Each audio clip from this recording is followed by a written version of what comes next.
আরে জিম, কি অবস্থা, কেমন আছিস? ও, ফাহাদ ভাইয়া, এই তো আছি। কি করিস এখানে? এই তো আকাশে বিমান দেখছিলাম। কেন? আমার তো বিমান সেনা হওয়ার খুব ইচ্ছা ছিল। কি বলিস?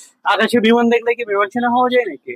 এর জন্য নিজেরা গড়ে তুলতে হবে, নিজেরা দক্ষভাবে করতে হবে, পড়াশোনা করতে হবে ঠিকঠাক ভাবে, ফিজিক্যাল ফিটনেস ঠিক রাখতে হবে।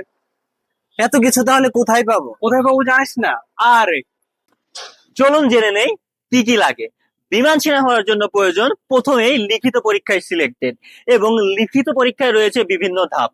আইকিউ, ইংলিশ এবং পরবর্তীতে রয়েছে ফিজিক্স, ম্যাথ অথবা জিকে।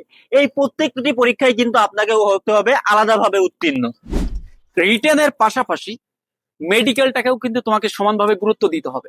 তোমরা জানো যেমনি ভাবে লিখিত তেমনি ভাবে শারীরিক, অর্থাৎ মেডিকেল পরীক্ষায় তোমাকে সমানভাবে উত্তীর্ণ হতে হবে। আর এই মেডিকেল তুমি ফিট আসো কিনা এটা কিন্তু নিজেও যাচাই করে নিতে পারো, অথবা অনির্বাণে সরাসরি এসে কিন্তু তুমি নিজেকে যাচাই করে নিতে পারো যে তুমি ফিট আছো কিনা। ও, রিটেন এবং মেডিকেল তোমার কমপ্লিট হয়ে গেছে। এখন চলে এসেছো চূড়ান্ত পর্যায়ে। এখন চূড়ান্ত পর্যায়ে তোমার জন্য থাকবে ভাইবা। যে ভাইবায় তোমাকে অবশ্যই সেটা খুব ভালোভাবে এবং পরিপাটিভাবে তোমাকে অ্যাটেন্ড করতে হবে। এবং তুমি যদি তোমার ভাইবার জন্য ভালোভাবে প্রস্তুতি নিতে চাও, সেজন্য অনির্বাণ তোমার জন্য অনেক বড় একটা সুযোগ নিয়ে আসছে। সো বন্ধুরা, তোমরা তো সবকিছু জেনে ফেললে।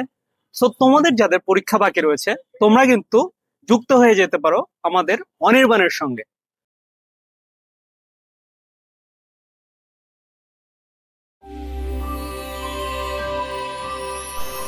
Anirban will motivate the youth for defense and marine careers.